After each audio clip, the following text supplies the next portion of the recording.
Good morning, students. Welcome to TSN Education. Today we are going to study chapter first, part 4, Tracing Changes Through 1,000 Years, page number 9.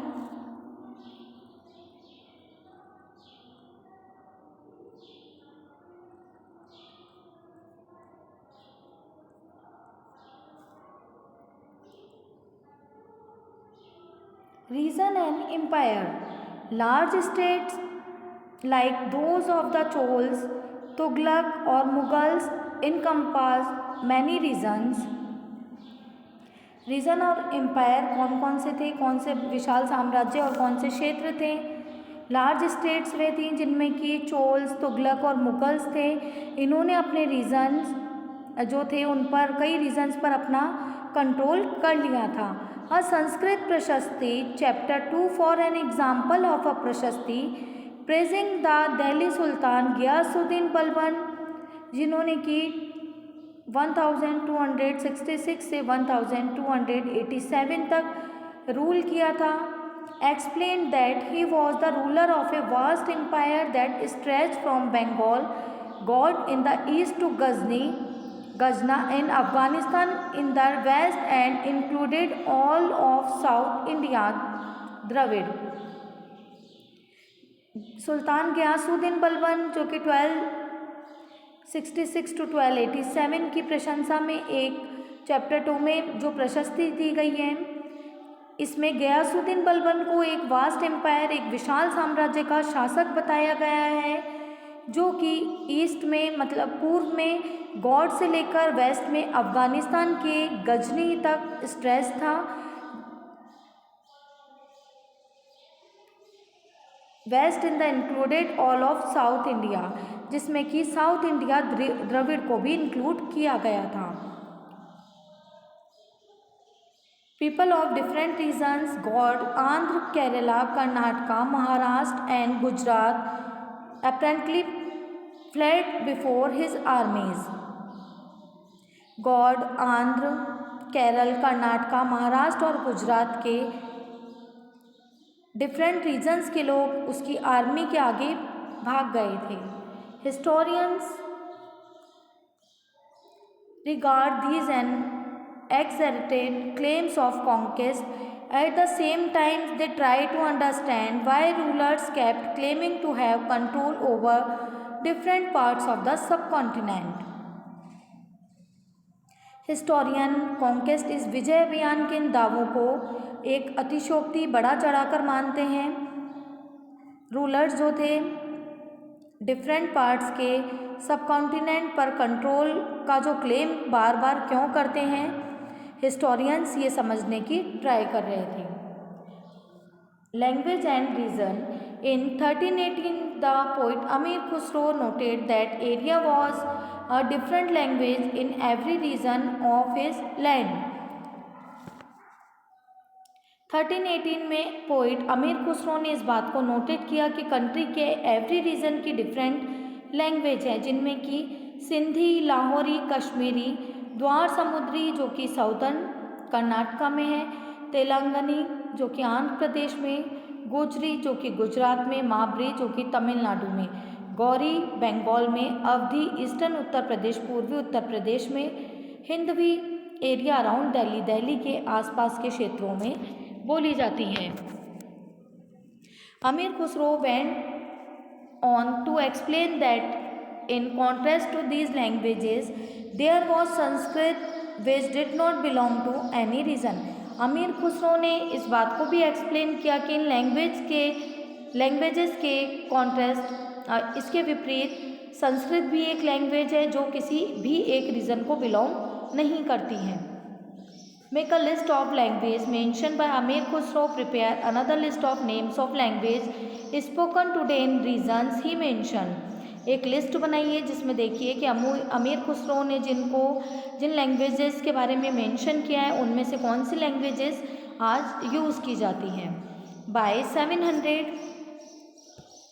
many regions already possess distinct geographical dimensions and their own language and cultural characteristics. सन 700 तक many reasons के geographical जो dimensions थे, भौगोलिक जो आयाम थे वह fix हो चुके थे, तय हो चुके थे, और उनकी एक अलग से लैंग्वेज और उनके कल्चरल कैरेक्टरिस्टिक्स जो उनकी संस्कृति की विशेषताएं भी थी वह भी क्लियर हो चुकी थी, स्पष्ट हो चुकी थी।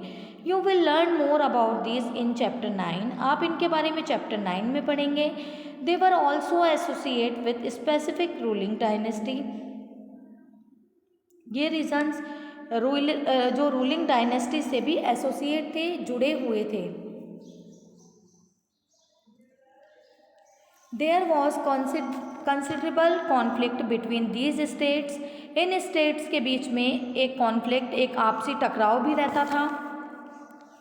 Occasionally dynasties like the Cholas, Khalji, Tughlaq and Mughals were able to build an empire that was pan regional spanning diverse regions. Cholas, Khalji, Tughlaq, Mughals जैसे जो डायनेस्टीज थी, इन्होंने भी रीजन्स में एक बड़ा साम्राज्य बना लिया था।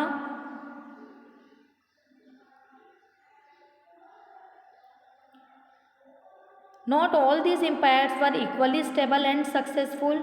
इनमें से सभी जो एम्पायर बनाए गए थे वे इक्वली स्टेबल नहीं थे, स्थिर भी नहीं थे और कुछ सक्सेसफुल भी नहीं थे। Compare for example table 1 in the chapter 3 and 4। What was the duration of rule the Khalji and Mughals dynasty. Mughal और खलजी जो डायनेस्टी थी, वंश थे, उनके रूलिंग का क्या ड्यूरेशन रहा है उनको देखें। When the Mughal empire decline in the 18th century.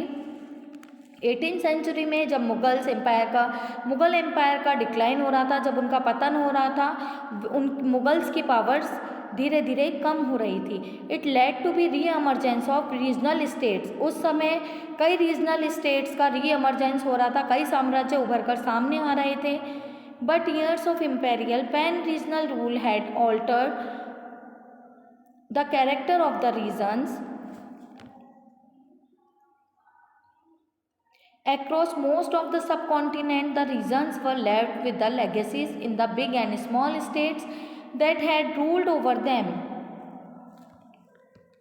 But years of imperial कई सालों में पैन रीजनल जो रूल थे, सर्व क्षेत्रीय जो साम्राज्य का रूल चल रहा था, उससे वहाँ के जो रीजन्स के कैरेक्टर जो थे वह भी काफ़ी चेंजेस हो गए थे। This was apparent in emergence of many distinct and shared traditions in the realms of governance, the management of the economy, elite culture and language. Through the 1000 years between 700 and 1750, the character of the different regions did not grow in isolation. These regions felt the impact of larger pan-regional forces of integration without ever quite losing their distinctiveness.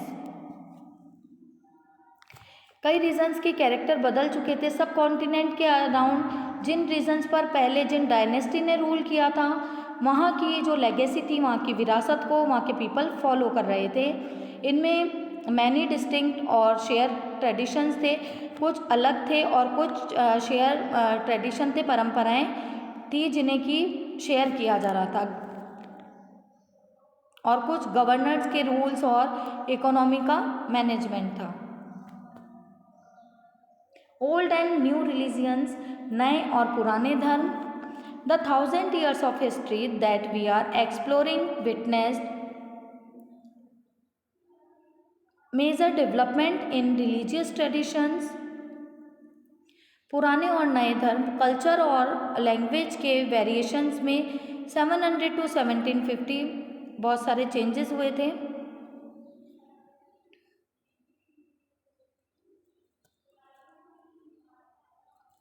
काफ़ी changes हुए थे।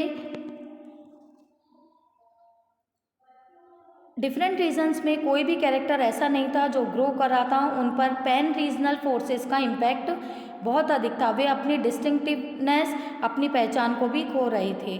नए और पुराने धर्म, new and old religions, the 1000 years of history that we are exploring witnessed major developments in regional religious traditions.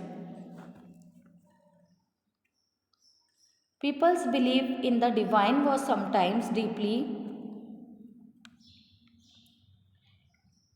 personal, but more usually it was collective. Collective belief in a supernatural agency. Religions was often closely connected with the social and economic organization of local communities. As the social worlds of these groups altered, so too did their beliefs. 1000 years की history में हम जिन्हें explore कर रहे हैं, जो हम जांच या पड़ताल कर रहे हैं, इनमें बहुत से मेजर डेवलपमेंट जो कि रिलीजियस ट्रेडिशंस में, धार्मिक परंपरा में काफ़ी बड़े जो विकास हुए थे। पीपल्स का बिलीव, लोगों की आस्था थी कि एक दैविक शक्ति में थी, एक डिवाइन पावर में थी, जो कई बार तो पर्सनल होती थी, अपने आप तक सीमित होती थी, और कई बार कलेक्टिव होती थी, ग्रुप्स में होती थी। ये कलेक्टिव बिलीव जो थे ये सुपर नेचुरल पावर्स में होते थे और क्लोजली कनेक्टेड होते थे लोकल कम्युनिटी और सोशल और इकोनॉमिक ऑर्गेनाइजेशंस यहाँ पर थी। इन ग्रुप्स को वर्ल्ड्स में, इन सोशल जो वर्ल्ड था, इनका जो सामाजिक संसार था, इन पर धार्मिक मत थे जो कि, या जो भी धार्मिक मान्यता थी वह धीरे धीरे बदलती जा रही थी। आगे हम नेक्स्ट वीडियो में कंटिन्यू करेंगे। Thank you.